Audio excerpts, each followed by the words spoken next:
Hello everyone, this is Anand Sharma. I am an IAS officer of 2013 batch from Bihar cadre. My current posting is Director Panchayati Raj. I have additional charge of CEO BGSYS. It's a society under Panchayati Raj department. It's a World Bank project. Then additional charge of Director Sanitation and additional Secretary Urban Department. जो मेरी पहली फिर posting actual जिसको हम बोलेंगे position of responsibility जो हमने लिया वो था एसडीएम मसौड़ी की। और वो एक ऐसे टाइम पे आई क्योंकि उस समय पर्सनल लेवल पे मुझे बहुत बड़ा धक्का लगा था, क्योंकि देन जनवरी 2016 में आई लॉस्ट माय फादर। और क्योंकि ये मेरे पिताजी का ही सपना था, जो जैसा मैंने पहले आप लोगों को शेयर किया था, नहीं तो मैं तो जर्मनी में अच्छी खासी नौकरी मिल गई थी। अगर आज उसमें ही लगे रहते तो आज 1.5 लाख से 2 लाख यूरो का पैकेज होता। और उसको छोड़ के यूपीएससी के प्रति जो मुझे मोटिवेट किए तो मेरे पिताजी थे, और उनकी ही उस सपने की वजह से ही इस प्रोसेस को स्टार्ट किया था। और मेरी पहली पोस्टिंग आने के पहले मैं अपने पिताजी को खो दिया था। तो जो वो उस पोजीशन पे एज एसडीएम बने मुझे देखते, वो नहीं देखे, और उस मतलब वो बड़ा कष्ट का समय था। और उस समय को आज याद करें तो बड़ा अंदर मजबूती भर के उसके साथ आगे बढ़े थे। लेकिन मन में ये सोचे कि जब पिताजी का सपना तो कहीं ना कहीं है, दादाजी कहीं ना कहीं है, और जितना अच्छा काम करेंगे उनका नाम उतना अच्छा करेंगे। और जिस धारणा के साथ इस सेवा में आए थे उस धारणा को के साथ आगे बढ़ना है। तो मसौड़ी एसडीएम की जो पोस्टिंग थी वो पहली पोस्टिंग थी, शुरू हुई।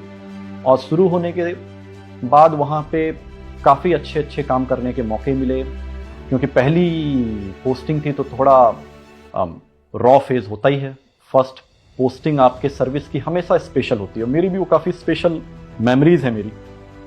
इनफैक्ट जो बाकी नॉर्मल वर्क्स थे उसको के साथ अगर हम कुछ यादें उसकी आपके सामने साझा कर सके कि कैसे किए और आपको उस एक्सपीरियंस से लाभ मिले, तो जितने भी यंग ऑफिसर है वो एसडीएम के टाइम में मजिस्ट्रेसी खूब करें। जैसे मेरे वहाँ पे ट्रैफिक जाम की बड़ी सिचुएशन थी, रोड पे ट्रकों का बहुत मूवमेंट रहता था, तो धारा 133 का मैंने यूज़ किया था उस समय। और सेक्शन 133 कहता है कि कोई भी पब्लिक राइट अगर वॉयलेट हो रही है तो पब्लिक न्यूसेंस की कैटेगरी में आएगी। और ये हर आम नागरिक का पब्लिक राइट है कि उसको प्रॉपर चलने का रास्ता मिले। तो कोई भी पब्लिक राइट का वॉयलेशन पब्लिक न्यूसेंस होगी, इसी को इस्तेमाल करते 133, 138 में एब्सोल्यूट, 141 में हमें अथॉरिटी कि हम खुद अगर वो नहीं सुधरते हैं तो हम सियोमोटो एक्शन ले सकें। तो इन सभी सेक्शंस का काफ़ी यूज़ किया और वहाँ पे ट्रैफिक सिचुएशन को काफ़ी इम्प्रूव किया। तो वो मजिस्ट्रेसी आप जितना अच्छे से पढ़े होंगे उसको इम्प्लीमेंट करेंगे, वो उस समय काफ़ी काम आता है। और एसडीएम में खूब अच्छे से कोर्ट लेना चाहिए।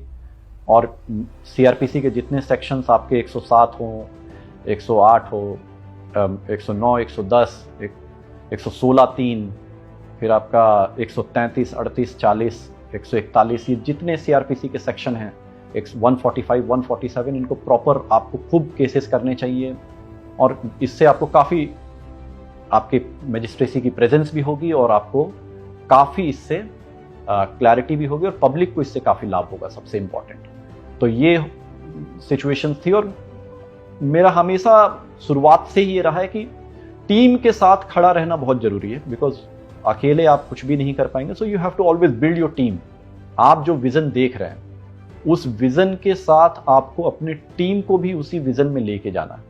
तो मसौड़ी थोड़ा नक्सल इफेक्टेड एरिया था, हल्का सा पूर्व उसका हिस्ट्री रहा है, और इसलिए थोड़ा कॉन्फिडेंस बिल्डिंग के लिए वहाँ पे लगातार काफ़ी एक्सरसाइज हम लोग करते रहते थे। इनफैक्ट पंचायत चुनाव हुआ, वहाँ पे पंचायत चुनाव को फ्री एंड फेयर इलेक्शन करने के लिए उसमें काफ़ी एक्सरसाइज की हम लोग, रात भर पूरी टीम मूवमेंट की, लोगों से बात की ताकि आप वोट डालने आए। और इनफैक्ट लास्ट डे एक बूथ कैप्चरिंग को बचाने के लिए जाके अपनी लाइफ पे खेल के उसको निकालना पड़ा, क्योंकि पूरे गांव का उसमें पथराव चालू हो गया था।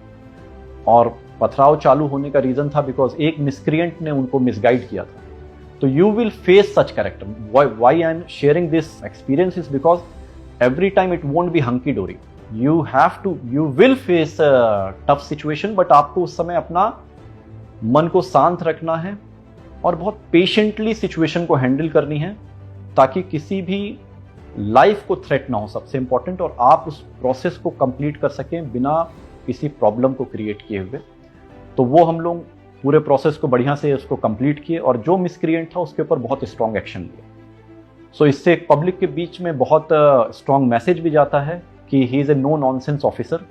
ऐसे बहुत सारे और एक्सपीरियंस वहाँ पे हुए। एक डॉक्टर था, उसके ऊपर कार्रवाई की हम, क्योंकि रात के एक इंस्पेक्शन में गए, एक महिला जो है उसका डिलीवरी का प्रोसेस, मतलब उस समय उस सिचुएशन में थी, एंड डॉक्टर अपने कक्ष में बैठ के आराम से he was having his gala time, उसको तुरंत वहाँ से उठा के, मतलब जो इसीलिए कहते हैं लॉ को लेटर इन स्पिरिट में देखा जाता है, तो जो लॉ की स्पिरिट वाला फेस था वो उस समय उसको उस तरह से डील किया एंड करके वो डिलीवरी हुआ, लेकिन उस डॉक्टर के ऊपर बाद में एफआईआर की। ऐसे एक ब्लॉक एग्रीकल्चर ऑफिसर था, वो अपना कार्य नहीं कर रहे थे, उनके ऊपर किए। ऐसे अलग अलग बहुत सारे फेजेस थे। फिर एक बार एक पथराव, एक सो कॉल्ड जो एरिया के कुछ लोग होते हैं जो अपने आप में हैवी बिल्ट कहते हैं, वो पथराव के मेरे एक ऑफिसर को चोट आई, उसके ऊपर केस किए। तो that way you take stand and stand for your team. When you stand for your team, तो your team will also stand for you. और टफ सिचुएशन में आपको आपकी टीम ही प्रोटेक्ट करती है, और ये तब क्राइसिस सिचुएशन में आप तब निखर के आते हैं जब आप बाकी टाइम पे आप अपनी टीम बिल्डिंग करते हैं और एक आप इम्पार्शियल वे में अपने प्रोसेस को, अपने चीज़ों को आगे लेके चलते हैं।